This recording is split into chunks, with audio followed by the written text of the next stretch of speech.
Okay, this chapter is the sense organs. The first thing we need to talk about are receptors. A receptor is a structure that is capable of work as a transducer, meaning it will receive different types of energy, such as sound and vibration, for example, and will transfer that or will transform that into a nerve stimulus that eventually is going to be transferred to the brain. Okay, so the receptor has that ability of get energy of one kind and transform it into a nerve signal, and that's what is in general is called a transducer. Okay, so that's what we have right there. That's what a receptor is. Now, what type of information can a receptor transfer to your brain? It can transfer, for example, modality, such as, whether the information is hearing or taste or vision, location, the area where it's coming from. Okay, it's coming from your hand or it's coming from your back, as you can see in that figure. Intensity, if it's loud or soft.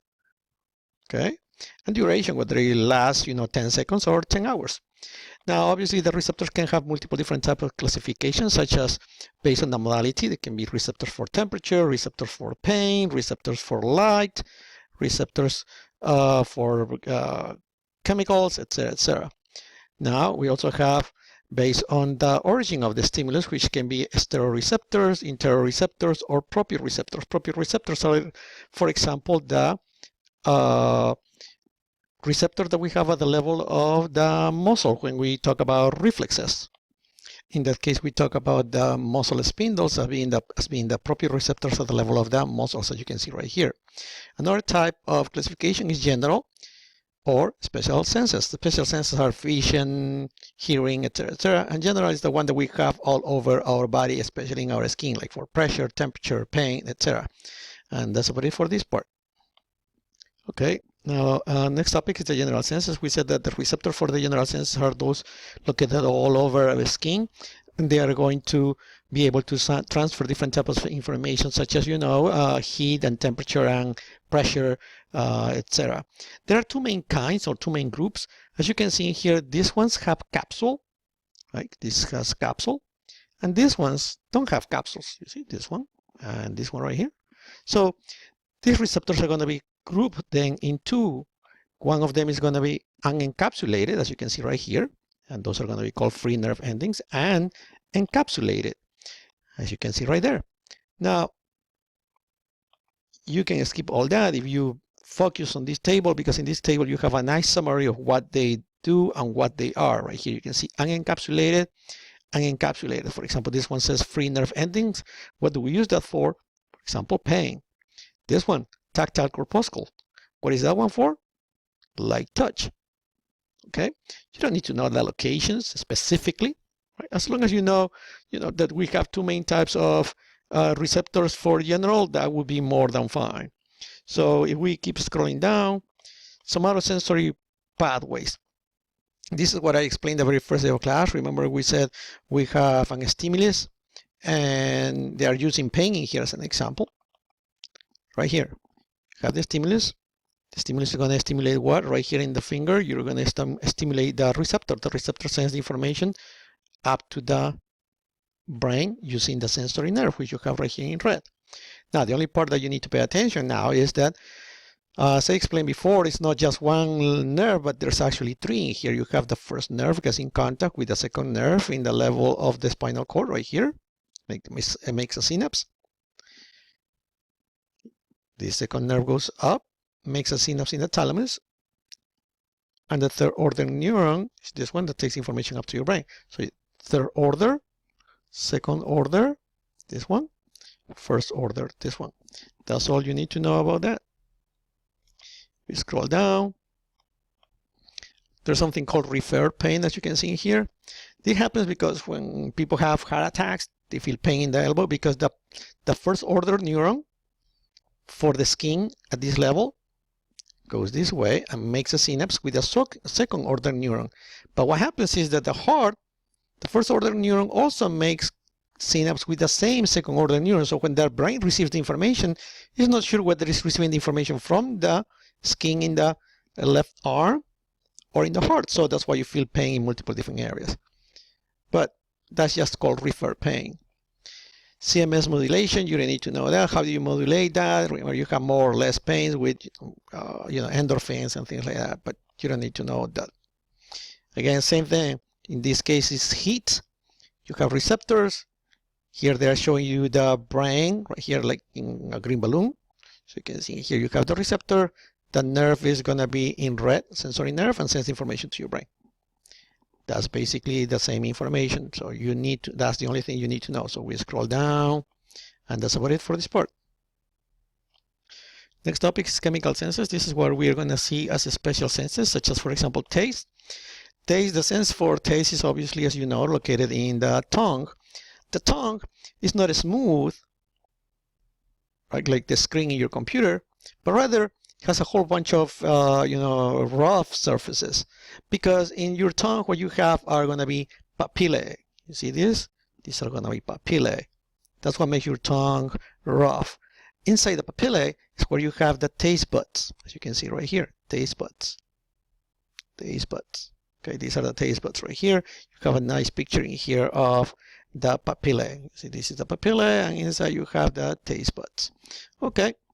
Do we have different types of papillae? We have valate papillae, fungiform papillae, and foliate papillae. As you can see right here, foliate, fungiform, valate, and I skip one right here, filiform papillae. The papillae, you may assume that all of them have taste buds, but they do not work in a lot of cases. The one that works the most is the taste buds that we have are located, at least most of them are located in the valate papillae right here. Okay, but also, again, but as I was saying, some of them have no taste buds. Basically, they don't work, because as we grow up, we start destroying them and they stop working. There are two main types of taste buds. One of them is going to be for flavor, and the other one is going to be for texture. That's why you can distinguish, for example, whether you are eating ice cream or if you are eating popcorn, because our taste buds they are not only for flavor but also for texture. What type of flavors we can identify? As you can see here, at least in your book, salty, sweet, sour, bitter, and umami. Those are the main flavors. If we scroll down, projection pathways. So, well, but in here, this part is showing you all the cranial nerves that work with the tongue. Remember, we mentioned that if it has glosso in there, it's going to be a nerve that is going to be associated with the tongue. So we see here, we have cranial nerve number 7, number 9, number 10. So those are the ones that you need to remember as part of or necessary to send information up to your brain from your tongue, so we can receive information regarding taste.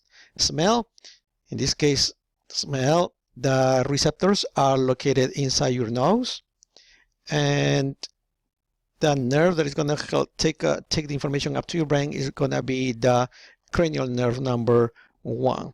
So basically what happens in here, other particles that are in the air, they go inside your nose, and they are being depicted here in green. So these other particles are going to get trapped in the mucus that we have in our nose.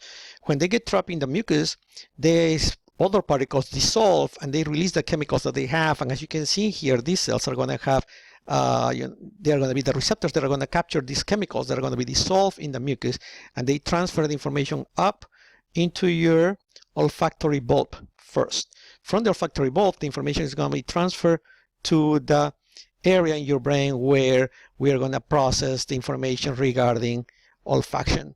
So if we can see that right here, right there, you can see the brain. From your nose, the information goes up to your brain and it reaches the olfactory bulb right here, yellow. And then from there, the information is going to go down to different areas in your brain, because remember, as I mentioned before, smells are usually associated with images or sensations. And when I told you that if you smell gravy and turkey, that brings memories about warmth and family and your best friends, etc., etc. Because again, they need to be associated with other areas. That's what you see right here, the primary olfactory cortex right here in brown, but you see they are associated with other areas where sensations will be stored together with these different types of smell. So if we keep scrolling down, so that's about it. Okay, the next topic is hearing and equilibrium. And we scroll down right here, and obviously we need to talk about sound. Sound is just, the vibration of molecules that we can hear. That's what sound is. And these vibration molecules can be achieved by, by a speaker or by our vocal cords, etc., etc. Now, sound has certain qualities such as loudness, but I'm not going to talk about any of that. That you don't need to know at least that part for our class. And if we look at the anatomy of the ear, we're going to see that we have an outer ear, right? In the outer ear, that's what we see in this figure. And we have the lobule right here at the bottom. We have the helix. We have this meatus, which is basically the cavity that is going to start, where the sound is going to go inside our ears, and this is called the external acoustic meatus. So if we look at the external acoustic meatus, we can see in this other figure that the ears are divided in three pieces: outer ear, middle ear, and inner ear. The outer ear starts right here, right? These areas that we said, this is external acoustic meatus or auditory canal. It goes inside, right? And it ends in the tympanic membrane. The middle ear goes from the tympanic membrane to where this structure right here, which is going to be the vestibule, is going to start. So if we talk about the middle ear starts basically in the tympanic membrane, continues with these three little bones. They are called malleus, incus, and stapes. All three little bones are called ossicles. And in the middle ear, we have this very important structure, which is going to be the auditory tube that goes down into basically the back of your mouth. Okay? So it helps release air pressure that we may get right here in this area. So that is the middle ear. Then we have the inner ear. In the inner ear, we have three main structures, basically. We're going to have in here cochlea. This is a vestibule. And this one right here are the semicircular canals. The cochlea is going to help you with hearing. Vestibule and semicircular canals are going to help us with equilibrium. As you can see here, these yellow areas are going to showing you the nerve, which is going to be cranial nerve number 8, the vestibulocochlear nerve, that is going to help us with hearing and equilibrium. If we keep scrolling down, we can see the middle ear in there that we already covered. We said we have the three little bones, malleus, incus, and stapes, and all three are called the auditory ossicles, as you can see right here. And also don't forget that we have a very important tube that is going to help us release pressure, which is called the Eustachian tube, also called the auditory tube. In the inner ear, we said that we have two main structures, which are going to be the one that is going to help us hear, cochlea, and the other two, which are they are going to help us with equilibrium, which is going to be the vestibule and the semicircular canals. If we scroll down, there is in here the cochlea. Okay, and there you can see a cut of the cochlea where you can see that you have three tubes, and each tube is filled with a fluid. The two right here in green, they are going to be filled with perilymph, as you can see here. This one on the top is going to be called scala vestibulare. The one on the bottom is going to be called scala tympani, and both of them, they are green because both of them are filled with perilymph. The one in the middle is called the scala media, or the cochlear duct, and this one is filled with endolymph, as you can see right there. In the scala media, you can see with this arrow, we have the organ of Corti, where you find the tectorial membrane, and you have the hair cells. The hair cells are going to be responsible for sending the information to your brain to hear.